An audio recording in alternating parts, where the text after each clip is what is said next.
All right, to all the Katusa subscribers, this is actually a real big treat for me. Look, we've all talked about the uranium sector. I've been in this for 2 decades now, one of the largest financiers in the sector, but we always get the Western view. And why this is a treat for me personally is there's no one better situated. And I think this is one of the first types of interview that Fletcher Newton's ever done. He's the CEO of Uranium One, which we're going to explain what it is. And there's so many misconceptions about this company. It's the Russian-owned, it's a division of Rosatom, which is non-Russian produced uranium. So it's all the production outside of Russia. Now, Fletcher, thank you for doing this. This is going to be a real fun treat for all of our subscribers and viewers. Marin, it's my pleasure. Thanks for having me. Now, we first met, we were just talking about this earlier, when I gave the keynote at the nuclear fuels market, and it's so great to catch up again because we had such a great conversation in that courtyard after my keynote, and we just started bouncing ideas. And then we brought up the Colder War, which was a real treat for me. Absolutely. I read that book maybe a year or two after you and I had met, and I didn't make the connection. And when I was asked to participate in this interview, the person I was speaking to, Amir Adnani, who's the CEO at Uranium Energy Corp, said, by the way, Marin wrote that book, The Colder War. And I said, you kidding? Because I had read that book and I vividly remember it. I keep track of the books I read. And that was one in particular that I gave 3 stars to, which is my highest rating, precisely because I thought it was the most balanced and the most objectively informative analysis of the situation. Very hard thing to find, and I just thought it was really a great piece of writing. That's fantastic. Thanks for that. Now, I really want to give a view that the Western world doesn't get, and that was the whole concept of my book. Is I've been traveled to over 100 countries, so let's really dig into it. I've been to, Uranium One has 6 operating mines in Kazakhstan. I've been to them. I think they're fantastic, like the South Inkai project. But can we talk about? I've got a unique perspective on this that I've published on for the last couple of months. That where the virus is right now. When I was there back 16 years ago, the drilling was the key issue, and you have one major driller. All the drilling is down in Kazakhstan, and the production's down. What can you talk about with your concept and interest is, if this drilling stays down longer than say 90 to 120 days, what I've been writing is this could have an impact to 2021 production that nobody in the market's really focusing on because they're still thinking, well, it's all going to come back on. Now, we don't know where this virus is going to go, but that's a potential black swan because the way ISR works, where you got to, let the deposit load up before you retrieve it. So what can you share about that concept? Am I off base, or do you think I'm pretty spot on there? Marin, you're right on the money there. Volkov Geologia, which is the largest drilling contractor in Kazakhstan, and it's owned by Kazatomprom, they are now completely shut down. They're not doing any drilling at all. Now, there are, I think, 3 other drilling contractors. One is Rosburmash, which we use a little bit, and a couple of other smaller companies. My understanding is that they haven't shut down, but they're all having a very hard time getting the equipment and the people they need to continue the drilling. So bottom line is that drilling in Kazakhstan is almost at a complete standstill. And the casings and completions are the big issues, moving the... So this is a really serious issue. Now, how much does it affect current production? It really depends on each mine and how many wells each mine might have had already installed that they can go to if they need to. But as you pointed out, you're always drilling, putting in new wells for ISR production. So this could have an impact now. It will just depend on each mine and how much drilling they've already done. It will definitely have an impact down the road. And the longer these guys stay shut down, the greater that impact is going to be. I don't think there's any question it's going to have an impact going into next year. The other problem here is that it's not just the fact that they're shut down. There's also a problem with the supply chain. So pipes, pump, drilling solutions. I've been writing about the sulfuric acid. I remember the second time we went in 2006, that was the big pinch for Kazakhstan at the same time as Cigar Lake being delayed. Now, 50% of sulfuric gas is produced in China, 25% in America. So it's a bit different dynamics, but do you see any reagent logistical issues right now in Kazakhstan that could be an issue also? Absolutely. The two largest cities near the Kazakh mines, the largest is Chimkent, which is in the south, and then a little bit to the northwest is Chile. And from Chile, the road turns into dirt. You drive up into the primary basin. From Chimkent, you drive up, for example, into some of the other areas and then go south. Both of those cities are shut down. Several people have gotten sick. I'm not sure exactly what the Kazakh response is to this, but there's a lot of fear, I'm told.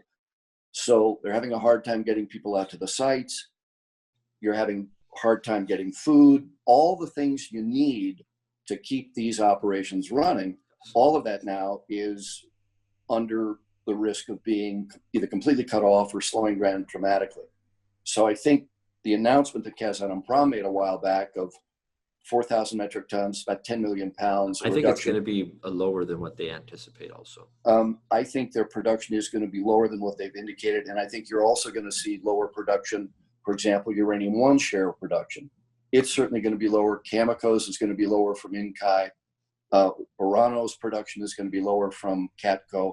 So I think across the board, Kazakh production this year is going to be significantly down. And I think it's going to be down next year as well. Interesting. So now, you mentioned Cameco, and maybe I should have done a better job introducing, because like I know who you are, but a lot of my viewers may not. You've been in the uranium and the nuclear sector for almost 30 years. And you're one of the rare people that have kind of one foot in the West with what you're doing with Uranium One, but also you have, because of the association with Rosatom, you have, the 1 foot in Russia. So you're truly seeing both sides of the spectrum. That's kind of what I'm trying to do with my book and my whole concept. What can you share from, that you think is misunderstood from the West that I believe the Russians have figured out on the uranium side of things? Nuclear fuel and the nuclear industry in general is one of those industries where Russia has really excelled and where they compete with anybody on a worldwide scale. And they're vertically integrated. Absolutely. Absolutely. They believe in nuclear power. They believe in its promise. They've invested a lot in it. And so they have developed extremely good technology for enrichment, for example. In terms of uranium production, Russia itself is much like the United States. They're a net importer, which is why, as you described, Uranium One was created to manage uranium production for Russia that's actually outside of Russia. On the conversion side, part of the fuel cycle that often gets overlooked, yes, they do convert uranium to uranium hexafluoride, but it's not a business that they focus on or where they try to sell that to make money. Russia's primary objective in terms of their export market is building new reactors and selling their enrichment. Yep. And the Russian suspension agreement, which we talked about earlier, which limits what Russia can sell in the United States, it focuses primarily on enrichment.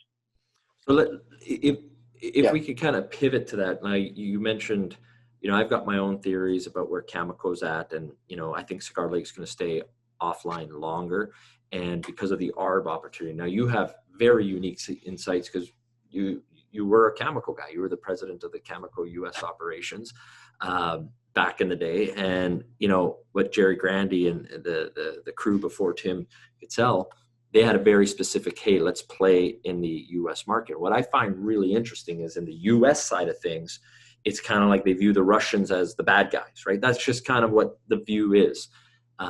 There's such a falsehood on that. And yet it's the Canadian company in the middle playing both sides because they're soaking up a lot of this Kazakh material and relabeling it as Cameco and selling it to the U.S. side. So, I think, and Tim and his crew at Cameco should be doing this, is the 11 million pounds that they need to buy into the spot. They're playing the pure ARB, that it's cheaper for them to just not mine, soak up the above ground supplies, and deliver their $38 hedges. That'll last as long as that ARB is positive. What do you see with that strategy moving forward for Cameco? I think you've described it accurately, and I think Cameco has done an outstanding job of managing an extremely difficult situation, which has been, and right now I'm just talking about the uranium markets in general, which has been made even more difficult by the current pandemic. They had to take hard decisions, which they did. I think they've done an outstanding job of cutting back their production and managing that whole process in the most responsible and the most empathetic way possible. It's not easy, but I think Tim Gitzel is really to be commended here. And I think what you said about their strategy is exactly right. They bought US production back in 1997 to give themselves a seat at the US table. And they've maintained that seat. James Dobchuk in Minnesota looks after that, does a great job. And yes, they do a very good job of playing tough with Russia, let's say, when the discussion concerns access to the US market, but at the same time, working cooperatively with Russia outside of the United States in areas where the companies have common interests. So we, when I say we, I mean 10X, the company that I work for in Russia and which manages Uranium One Inc. And I'm president of 10X USA, their US subsidiary. We have a very cooperative relationship with Cameco. We try to work cooperatively where we can. But I think Cameco overall has done a great job of managing this. And I think what you just described is exactly what they're doing. So now I want to really give you a platform, an unbiased platform of what 10X USA is, the suspension agreement, which is going to be expiring later this year, and what that means to the utilities in the US, what the bullish case, why America should really consider this and not be looking at it as the bad guys, because let's remember, the Americans and Russians were major allies in World War II, and there's this view that they're not, friendly, but that's a whole nother discussion. And what that means to the price of uranium and really what the case for 10X USA is. I want to give it an unbiased view here and explain what the suspension agreement is for my viewers. Yeah. So 10X USA is really just the US subsidiary for 10X in Moscow. 10X in Moscow is the Russian executive agent for sales of enrichment and obviously the uranium that you need to carry enrichment when you sell it abroad.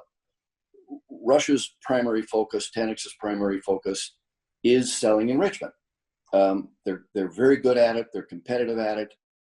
They recognize, however, that no utility anywhere in the world is going to buy everything from one single source. So they understand they're never going to have 100% of a market. They don't want 100% of markets. In markets such as Korea, where there are no limitations, they probably have a 25 to 30% share. And that's pretty much as good as it gets. In the United States, there is this Russian suspension agreement, which you indicated correctly, expires at the end of this year if there is no extension. As I said earlier, both parties would like to extend it. The question is, how best do you do that?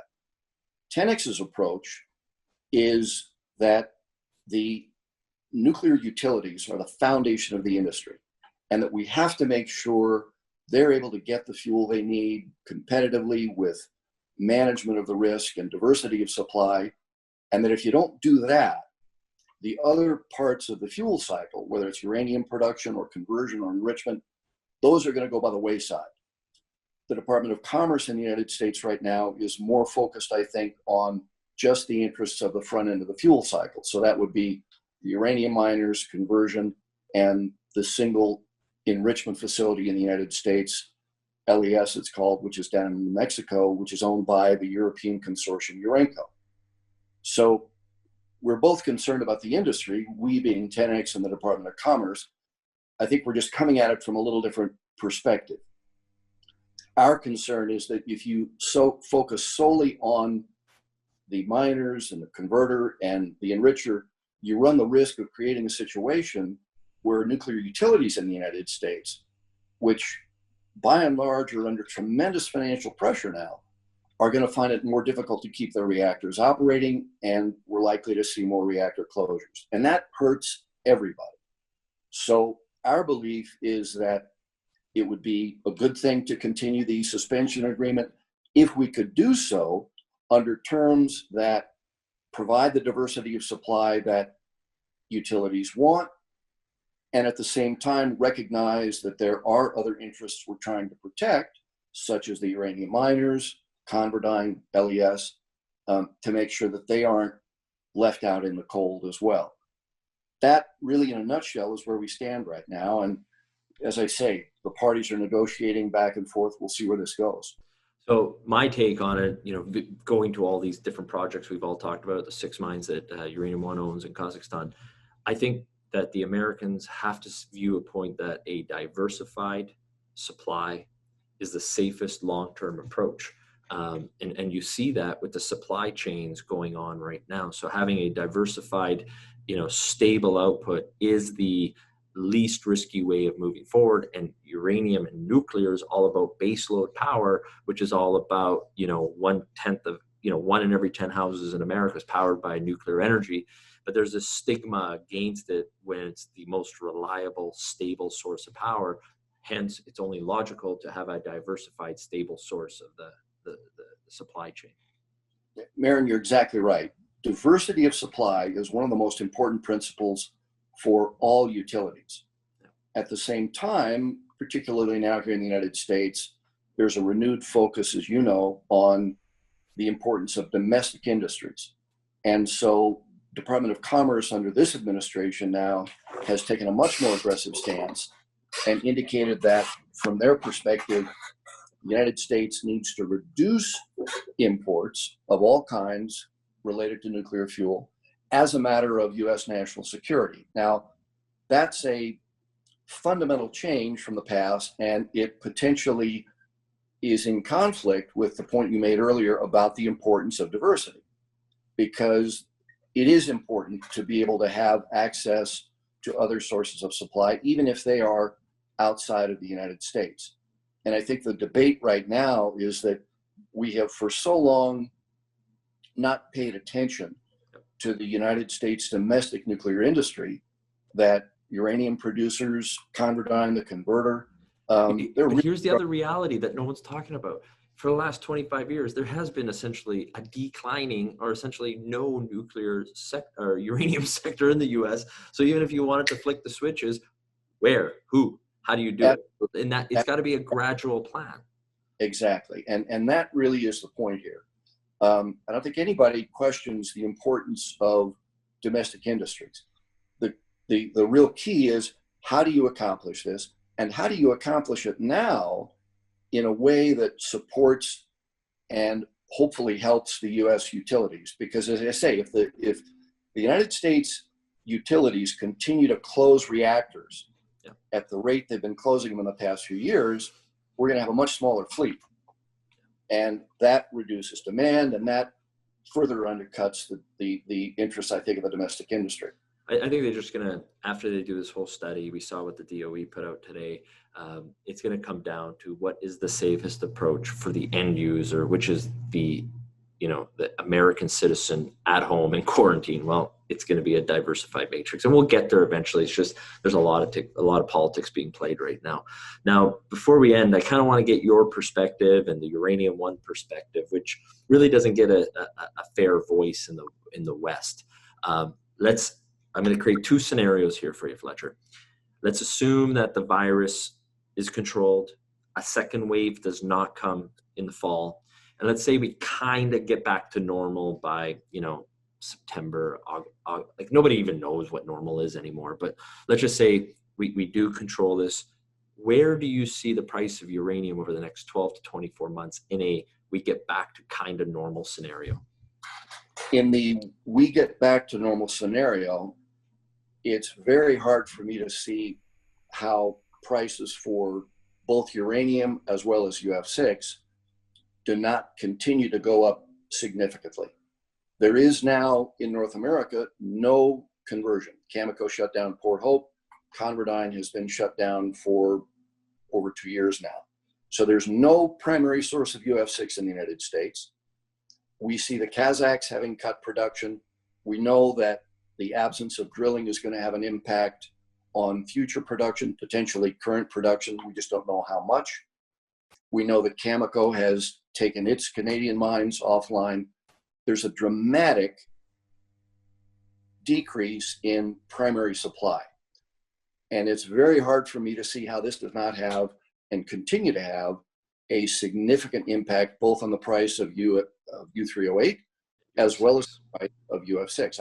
I can't see. And we've reverted where the advantage of 2013 to 2019 of the SWOs, we're not in that situation of that backwardation now. No, not at all. It's a completely and that's something the market's not really paying attention. I was the first one to publish that in 2013, the whole theory, and I try to create it in a retail way. And it was actually something that Tim Gitzel and I disagreed on. He didn't think it was going to be a big issue. And I said, it's actually going to be a way bigger issue than anyone's focusing on. If you can kind of highlight on that. Well, you were absolutely right. And you can see it now as well. The fact that Uranium Participation Corp, the only assets of that company are U3O8 and UF6. I haven't looked at the stock lately, but I know a week ago it was still trading at a significant discount. Yeah. In other words, their share price, about 15% discount to its NAV. Market value of U3O8 and UF6.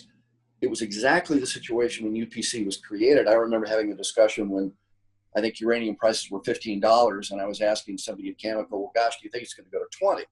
Well, it eventually went to 136. The point being, I don't think the market has yet understood or internalized that we're going to see a big contraction in primary supply, and that is bound to have an impact on the price. So in this we get back to normal scenario, which is kind of like the base case. What are you seeing in the next 12, 24 months? $45 to $55 range? Gosh, Marin, it's so hard today because, as I said before, and FX, where's the ruble and the ting, the Kazakh ting? There's FX play also. Those are important questions.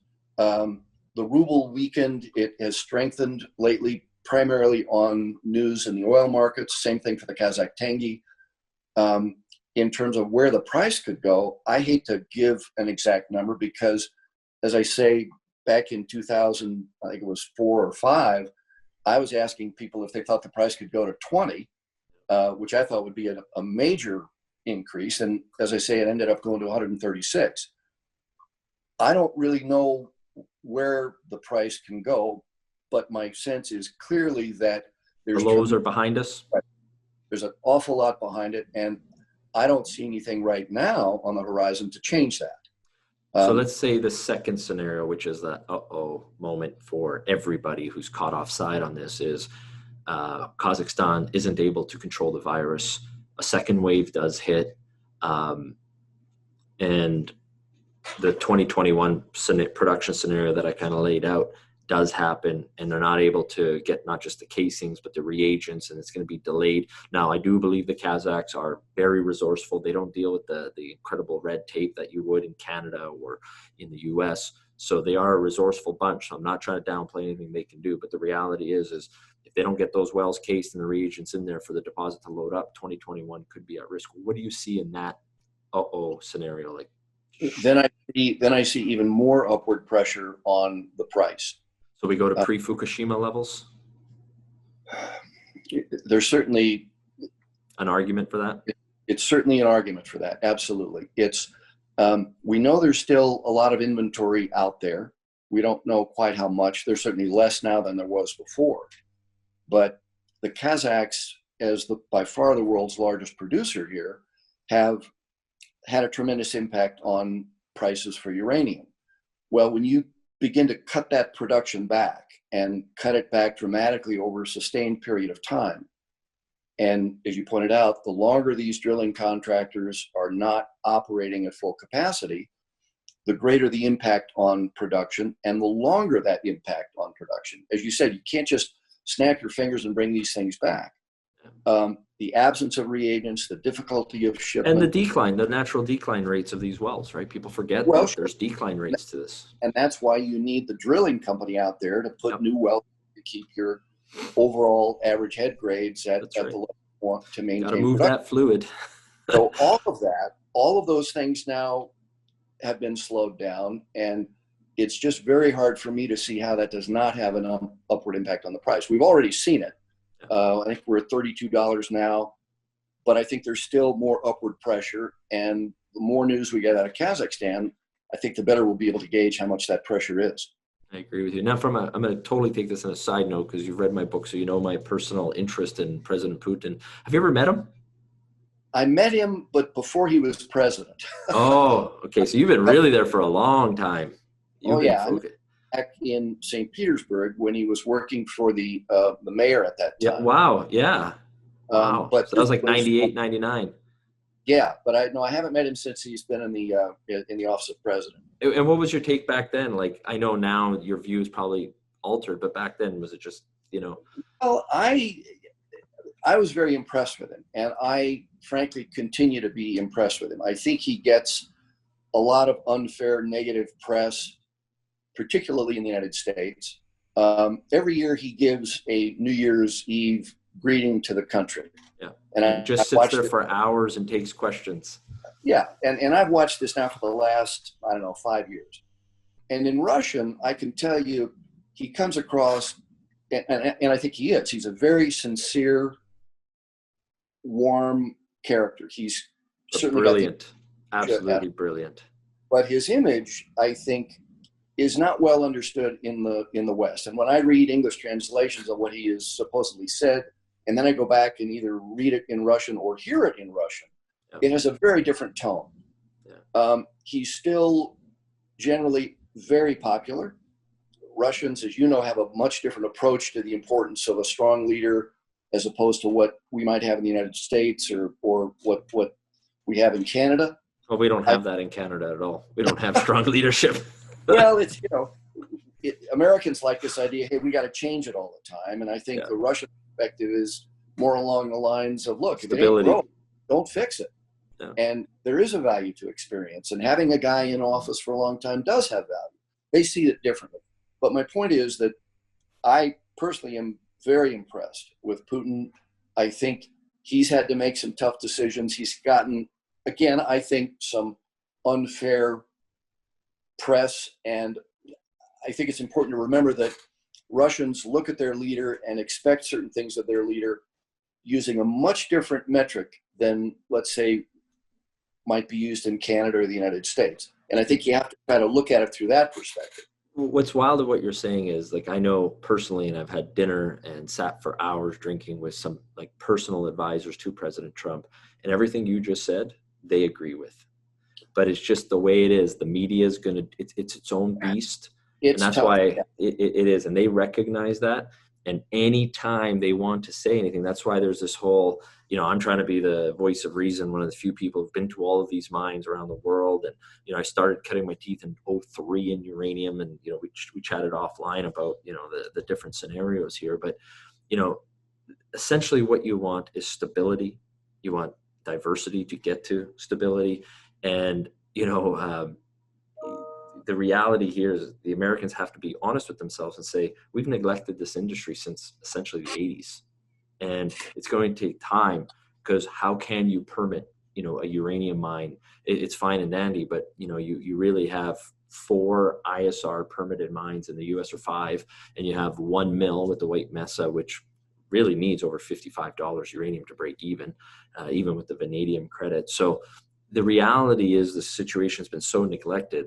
It can't just, it's not binary. It's going to be a gradual change. So that's kind of where I see things as misunderstood from the media side in the West. Marin, I think you're absolutely right. We have neglected this in the United States, and now those chickens, so to speak, have come home to roost. And we're not going to fix this thing overnight.